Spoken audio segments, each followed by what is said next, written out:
नमस्कार दोस्तों, आप सभी का एक बार फिर से हार्दिक स्वागत है। हम बात करेंगे आज के इस सेशन में वोकैबुलरी की। जैसा कि आपको पता है कि थर्सडे और फ्राइडे 2 दिन एडिटोरियल का ऑफ रहेगा।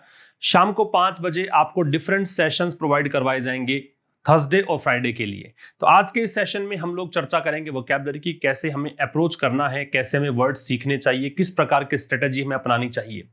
आपको पता होगा कि आजकल सब्सक्राइब बटन के पास ज्वाइन बटन भी आपको प्रोवाइड करवाया गया है। वहां अगर आप ज्वाइन करते हैं यूट्यूब पर ही तो आपको 5 सेशंस, एक महीने में 5 सेशंस वोकैबुलरी पर ही मिलते हैं। काफी सारी क्वेरीज आई, बच्चों ने पूछा कि सर कैसे आप पढ़ाएंगे वोकैबुलरी। तो वैसे तो पूछने की जरूरत नहीं है, ठीक ही पढ़ाएंगे, अच्छा ही पढ़ाएंगे, ठीक है ना। लेकिन अगर आप जानना चाहते हैं, एक आइडिया लेना चाहते हैं कि कैसा एक अप्रोच रहेगा, तो आज के सेशन से कुछ हद तक आपको वो आइडिया लग जाएगा। बच्चे पूछते हैं सर सेशन का ड्यूरेशन क्या रहेगा, मीन्स कितने घंटे की क्लास, कितने मिनट की क्लास होगी। तो बता दूं कि 40 मिनट से 1 आवर की क्लास वहां पे आपको प्रोवाइड करवाएंगे। लाइव सेशन है, लाइव इंटरेक्शन हमारा होगा। कितने वर्ड्स करवाएंगे वो सेशन पर डिपेंड करता है। आप मेरी स्पीड को तो जानते हैं, आप लोगों को पता है हर दिन सेशन देखते हैं, कितना मैं कवर कर पाऊंगा वो आप खुद समझ लीजिए। हम लोग बातचीत तो करते नहीं है सेशन के बीच में, तो आप उस हिसाब से अंदाजा लगा लीजिएगा। तो अगर आप तक नहीं जुड़े हैं वहां पर तो जरूर से जुड़े। अगर आप वोकैबुलरी को एक सही दिशा में ले जाना चाहते हैं, अगर आप सही तरीके से वोकैबुलरी को लर्न करना चाहते हैं। आइए स्टार्ट करते हैं आज का सेशन। आप पूरा देखिएगा, अलग अलग प्रकार की अप्रोचेस के सहायता से मैं आपको ये वर्ड्स यहीं पर याद करवा दूंगा। 10 वर्ड्स की हम चर्चा करेंगे। ये 10 वर्ड्स आपको इसी सेशन में याद हो जाएंगे और आप भूलेंगे भी नहीं। पहला शब्द है यॉनिंग। यॉनिंग सबसे पहली बात तो एडजेक्टिव है। पार्ट ऑफ स्पीच का जानना बहुत जरूरी है। पार्ट ऑफ स्पीच जानने से क्या होता है, बहुत सारी चीजें क्लियर हो जाती हैं। आप सेंटेंस में कैसे यूज करेंगे उस वर्ड को वो भी सीख जाते हैं। तो यॉनिंग एक एडजेक्टिव है। बात रही कि इसका मीनिंग क्या है, इसके सिनोनिम्स क्या हो सकते हैं। तो इसका जो मीनिंग है वो होता है वेरी लार्ज एंड वाइड। बहुत ही बड़ा, वाइड। आप ह्यूज भी कह सकते हैं, ठीक है, बहुत ही विशाल। इसको बोलते हैं क्या, यॉनिंग। यॉनिंग गैप होता है, ठीक है ना। आप लिखिए पहले इसके synonyms, very large, wide and huge. जितनी बार बार मैं पूछूं उतने बार बोलिएगा वहां से आप, क्योंकि आपको वोकैबुलरी बार बार में लर्न करनी होगी। एक बार देखने से याद हो जाएगा ऐसी कोई गारंटी नहीं है। तो यॉनिंग का मतलब वेरी लार्ज है, वाइड है, ह्यूज है, नोट कर लीजिए, ठीक है। अब देखो इसका एग्जाम्पल सेंटेंस लिखे, जैसे मैं लिखूं the yawning gap between rich and poor. तो यहां इस एग्जाम्पल सेंटेंस से आप समझिए कि इसका एडजेक्टिव होना कैसे यहां पे कारगर था और इसका मीनिंग क्या निकल रहा है। ये कह रहा है बहुत बड़ा गैप किसके बीच में, अमीरों और गरीबों के बीच में। तो बहुत बड़ा गैप, पता है आपको कि गैप जो है वो नाउन है, ठीक है ना। और ये यहां पे फिर क्या हो गया, एडजेक्टिव। तो इसको एडजेक्टिव के रूप में हमें यूज करना है, yawning gap between rich and poor. पहला वर्ड आज के सेशन का हमने सीखा यॉनिंग। आप अंत तक रहना, क्योंकि मैंने एक्सरसाइज इसमें इंक्लूड की हुई है, उससे आपको समझ में आ जाएगा कि हाँ ये याद हुए हैं कि नहीं हुए हैं, ठीक है। एडजेक्टिव है पहली बात, इसका मतलब बहुत विशाल है। दूसरे वर्ड की ओर बढ़ेंगे, ये आप नोट कर लीजिएगा। इसके बाद दूसरे वर्ड की ओर हम चलेंगे। दूसरा वर्ड है एक्सोर्बिटेंट। क्या वर्ड है, एक्सोर्बिटेंट। ये भी क्या है, एक एडजेक्टिव है। एडजेक्टिव है, इसका मतलब क्या होता है, बहुत ज्यादा होता है। इसका मतलब क्या होता है, बहुत ज्यादा। जैसे इनऑर्डिनेट, बहुत ज्यादा को क्या कह सकते हैं, इनऑर्डिनेट। और क्या कह सकते हैं, एक्सेसिव। और क्या कह सकते हैं आप, अनरीजनेबल भी कह सकते हैं। मान लो किसी ने आपसे एक्सोर्बिटेंट रेट चार्ज करी, कोई भी कीमत आपसे ली, पैसा आपसे लिया, वो कहीं ज्यादा ले लिया, आवश्यकता से अधिक ले लिया, तो वो एक्सोर्बिटेंट है, अनरीजनेबल भी हो जाएगा। इसका प्रीपोस्चरस भी हो सकता है, प्रीपोस्चरस, ठीक है। ये सब इसके सिनोनिम्स होंगे, नोट कर लीजिएगा। अत्यधिक को बोलते हैं, आवश्यकता से ज्यादा को बोलते हैं, बहुत ज्यादा को बोलते हैं, क्या कहलाएगा, बहुत ज्यादा। दूसरा वर्ड है, एडजेक्टिव है। कौन सा वर्ड पढ़ रहे हैं, एक्सोर्बिटेंट। इनऑर्डिनेट होगा, एक्सेसिव होगा, अनरीजनेबल होगा, प्रीपोस्चरस होगा, ठीक है। इनफ्लेटेड भी कह सकते हो कहने को, इनफ्लेटेड, काफी ज्यादा। इनफ्लेट वैसे टायर में हवा भरने को बोलते हैं। तो अगर हवा भरी हुई है कोई चीज में, इसका मतलब आप कह दीजिए कि कहीं ज्यादा है वो, है ना, ऊंचाई पर है थोड़ा सा, इसलिए इनफ्लेटेड भी शामिल कर सकते हो, ठीक है। अब अगर मैं इसके एग्जाम्पल सेंटेंस की बात करूं तो मैं यूं कह सकता हूं, जैसे सम होटेल्स चार्ज exorbitant रेट्स। कुछ होटल्स जो हैं वो exorbitant रेट्स चार्ज करते हैं, मींस बहुत ज्यादा कीमतें वसूलते हैं। तो रेट्स यहां पे नाउन है ना, रेट्स यहां पे नाउन है, exorbitant यहां पे एडजेक्टिव है, तो एडजेक्टिव के रूप में लेना है। अभी तक कितने वर्ड्स हुए हैं? 2। पहला वर्ड क्या था, एक बार आप फिर से देख लीजिए। पहला वर्ड था यॉर्निंग, इसका मतलब बहुत ज्यादा था और ये एक एडजेक्टिव था। दूसरा शब्द सीखा एक्सोर्बिटेंट, इसका मतलब बहुत ज्यादा है, ठीक है। और वो खैर एक अलग तरीके से था कि काफी ज्यादा बड़ा हो, और ये है बहुत ज्यादा, वैसे मोर देन रिक्वायर्ड। तो एक्सोर्बिटेंट है और ये भी एक एडजेक्टिव है। तीसरे शब्द की ओर बढ़ते हैं, कोटिडियन। डेफिनेटली आपने ये वर्ड जो है वो देखा होगा एडिटोरियल में, हाल फिलहाल हमने 1-2 दिन में डिस्कस किया था वहीं पर। कोटिडियन का मतलब क्या होता है? जो रूटीन का है, जो मंडेन है, जो मतलब एवरीडे लाइफ का है ना, जो मतलब यूं कह सकते हो कि नीरस है, साधारण दर्जे का है। तो इस लिहाज से आप इसको ऑर्डिनरी कह सकते हो। कोटिडियन को क्या कह सकते हो? ऑर्डिनरी। आप कह सकते हो ऑफ एवरीडे, है ना। आप इसे मंडेन भी कह सकते हो। साधारण दर्जे का जो होता है, विशेष नहीं होता है, उसे हम कहते हैं कोटिडियन। नोट कर लीजिए, कोटिडियन से मतलब है साधारण दर्जे का। नोट कर लीजिएगा इसको, कोटिडियन से मतलब है साधारण दर्जे का, साधारण दर्जे का। जैसे इसके लिए आप एग्जाम्पल सेंटेंस देखना चाहे तो मैं यूं कह सकता हूं, कोटिडियन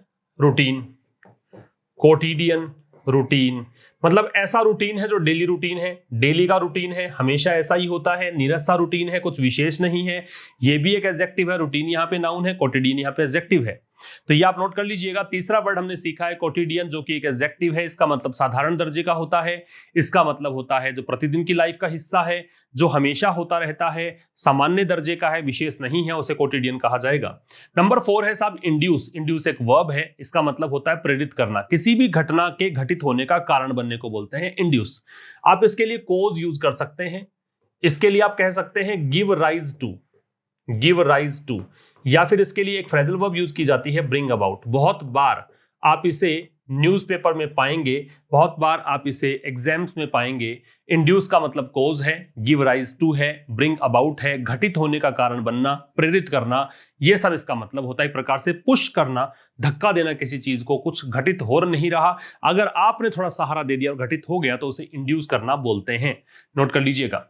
जैसे इसका एग्जाम्पल सेंटेंस में यूं लिख सकता हूं, he had wine to induce sleep. He had wine to induce sleep। भाई नींद नहीं आ रही किसी व्यक्ति को, तो उसने क्या किया, शराब पी ली ताकि वो नींद ला दे। तो शराब क्या काम करेगी, थोड़ा सा धक्का दे देगी जो प्रोसेस में आप थे, आपका प्रोसेस था, आपको नींद चाहिए थी और नींद लाने में सहायक सिद्ध हो गई वाइन। तो ये इंड्यूस स्लीप, इंड्यूस यहाँ पे वर्ब है, आप देख रहे हैं टू के साथ यूज किया गया है, ठीक है ना। तो इन्फिनिटिव के रूप में मैंने इसको यूज किया, तो इंड्यूस यहाँ पे वर्ब के रूप में है। बात समझ में आ गई है। इससे आगे बढ़े, नंबर 5 है ड्वेल ऑन से मतलब होता है सोच विचार करना, किसी बात पर विचार, मतलब कह सकते हो बहुत ज्यादा सोचते हो किसी भी बात को लेकर, उसे कहते हैं, प्लान करते हो उसे कहते हैं, तो थिंक अबाउट कहा जा सकता है। इसके अलावा आप इसे मल ओवर कह सकते हैं, ठीक है। इसके अलावा आप इस पे ब्रूड ओवर कह सकते हैं। तो ये सब सोच विचार करने का मीनिंग देते हैं, थिंक अबाउट, मल ओवर, ब्रूड ओवर। नोट कर लीजिएगा, सोच विचार करना, बहुत ज्यादा सोचते हो, च्यू ऑन भी कह सकते हो कहने को। च्यू ऑन का मतलब भी यही होता है, सोच विचार करना। थिंक अबाउट, मल over, brood over, chew on, सोच विचार करना। नोट कर लीजिए।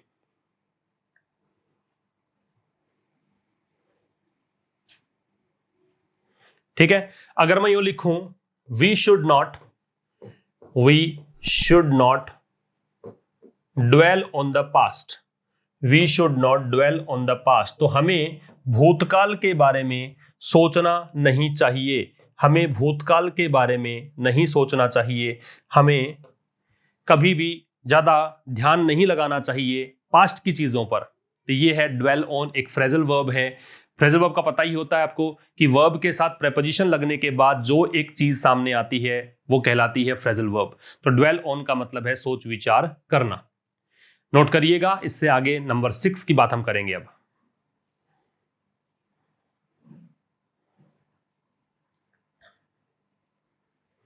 ठीक है, आगे देखिए। ह्यूब्रिस, ह्यूब्रिस भी हमने एडिटोरियल में डिस्कस किया था, नाउन है ये। इसका मतलब होता है कंसीट, घमंड को बोलते हैं। इसका मतलब होता है प्राइड, इसे आप कह सकते हो एरोगेंस, ठीक है, इसे आप कह सकते हो वैनिटी। तो ये तमाम इसके सिनोनिम्स होंगे जहां पर भी मतलब होगा घमंड।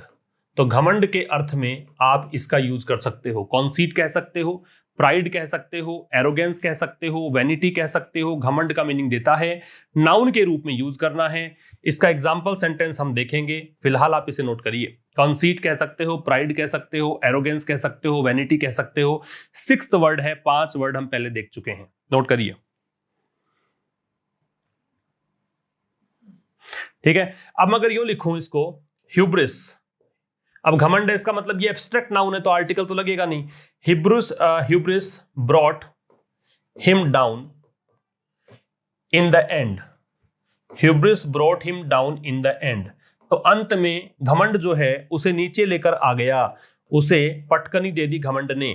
तो ह्यूब्रिस का मतलब होता है वैनिटी, प्राइड, घमंड को बोलते हैं, ठीक है, एरोगेंस को बोलते हैं। तो ये सब इसके सिनोनिम्स हुए। ह्यूब्रिस नाउन है, ठीक है, इसी कारण सब्जेक्ट बनने का अधिकार रखता है। नाउन किसी भी सेंटेंस का सब्जेक्ट हो सकता है, ऑब्जेक्ट भी बन सकता है। नोट कर लीजिए ह्यूब्रिस नंबर 6। स्क्रीनशॉट लेते चलेंगे तो भी आपका काम हो जाएगा। वैसे मैं इसका पीडीएफ उपलब्ध करवा दूंगा आपको, आप टेलीग्राम से पीडीएफ प्राप्त कर लीजिएगा। इसका टेलीग्राम का लिंक आपको डिस्क्रिप्शन में दिया हुआ है। नेक्स्ट पे आ जाइए, डिस्पेल। डिस्पेल का मतलब दूर भगाना होता है, रिमूव करना होता है, एलिमिनेट करना होता है। तो इसके लिए देखो, आप रिमूव कर सकते हो, आप इसके लिए एलिमिनेट कर सकते हो, ठीक है।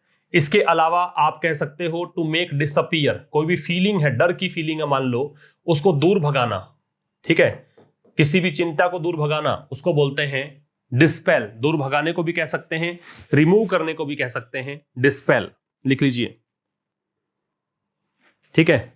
दूर भगाना या हटाना, दूर भगाना या फिर हटाना, दूर भगाना भी हो सकता है, तो इसका मतलब हटाना भी हो सकता है। ये दोनों मीनिंग देगा ये डिस्पेल। अब मैं बात करूं इसके एग्जाम्पल की, एक बार आप नोट करें इसे, डिस्पेल, ठीक है। अगर मैं लिखूं such doubts should be, such doubt should be dispelled as soon as possible। Session को एंड तक देखना, बस काम आपका हो जाएगा। जो आप एक्सपेक्ट कर रहे हैं कि हमें याद होगा कि नहीं, मैं याद करवा दूंगा। डिस्पेल का मतलब है दूर भगाना, ठीक है। Such doubt should be dispelled as soon as possible. ऐसे जो डाउट्स हैं, शक है, संदेह है, उन्हें जल्द से जल्द दूर हटा देना चाहिए, दूर भगा देना चाहिए। ये इसका मीनिंग है। वर्ब के रूप में इसका यूज किया जाता है। नंबर 8 का हम डिस्कशन करेंगे, स्क्रीनशॉट आप इसका ले लीजिए। टेक, टेक का मतलब क्या होता है? तरीका होता है, मेथड होता है, अप्रोच होते हैं। तो इसके लिए अप्रोच यूज कर सकते हो, इसके लिए आप मेथड यूज कर सकते हो, इसके लिए आप वे यूज कर सकते हो। तरीके को बोलते हैं कुल मिला के। आपका तरीका क्या है कोई भी काम करने का, आपने कौन सा मेथड यूज किया है किसी भी काम को करने के लिए, वो सब इसके सिनोनिम्स में शामिल कर सकते हो। टेक, ठीक है, तरीका है इसलिए प्रोसेस भी तो कह सकते हैं, प्रोसेस भी हो सकता है। तो अप्रोच, मेथड, वे या प्रोसेस, ये सारे के सारे इसके सिनोनिम्स में शामिल कर सकते हो, तरीके को बोलते हैं, ठीक है। अगर मैं इसका एग्जांपल लिखूं तो जैसे मैं लिख दूं let's try a different take. तो इसका मतलब हो गया चलो कुछ अलग तरीका यूज करके देखते हैं, चलो कुछ अलग तरीका यूज करते हैं। तो यहां पे टेक है, तरीका नाउन के रूप में है, क्योंकि डिफरेंट तो यहां पे एडजेक्टिव है, एडजेक्टिव के बाद में नाउन लगा रखा है। तो कुछ डिफरेंट तरीका यूज करके देखते हैं, let's try a different take. ये नंबर 8 पे है, नोट कर लीजिए।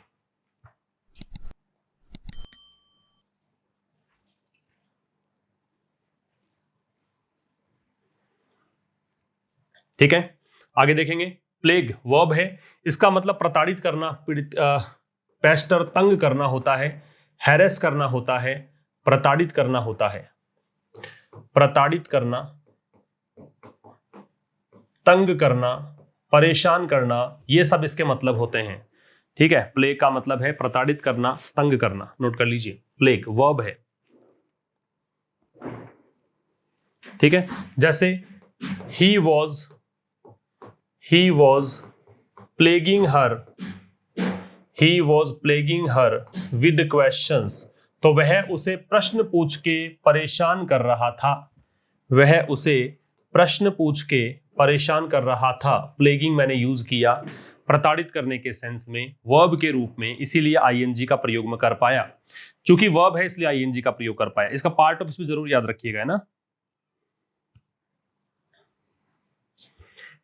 अगले और अंतिम शब्द की बात करते हैं, एंटिक्वेटेड है। एंटिक्वेटेड का प्राचीन होता है, प्राचीन है तो देखिए क्या कहेंगे आप कहेंगे आउटडेटेड, जो प्राचीन है वो आउटडेटेड है। आप इसके लिए कहेंगे आर्केइक, प्राचीन के लिए आर्केइक यूज कर सकते हैं। इसके लिए आप आउटमोडेड यूज कर सकते हैं। इसके लिए आप ओल्ड फैशन्ड यूज कर सकते हैं।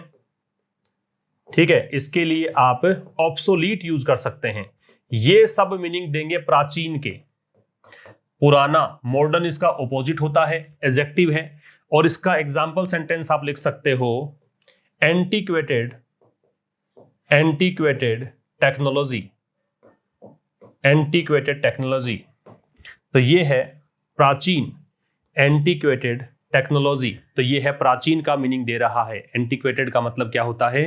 प्राचीन। ठीक है, तो एंटीक्वेटेड का मतलब प्राचीन है, एंटीक्वेटेड टेक्नोलॉजी प्राचीन तकनीक। ठीक है जी, प्राचीन तकनीक। अब मैं देखो, मैंने 10 वर्ड्स आपको सिखाए, 10 वर्ड्स में हमने सिनोनिम्स जाना, एग्जाम्पल सेंटेंस देखा, एग्जाम्पल सेंटेंस को हमने उस पार्ट ऑफ स्पीच को जानकर अच्छे से यूज करना सीखा। अब देखिएगा, एक्सरसाइज है, पहले आपको ये कॉलम मैच करने आने चाहिए। तो सबसे पहले कॉलम मैच करने के लिए तो हमेशा हम प्रोसेस में लेते ही हैं इस चीज को, आपको पता होना चाहिए मीनिंग क्या है। ह्यूब्रिस का मतलब घमंड होता है ना, ह्यूब्रिस का मतलब घमंड है। घमंड के लिए कौन सा जोड़ूं? एरोगेंस।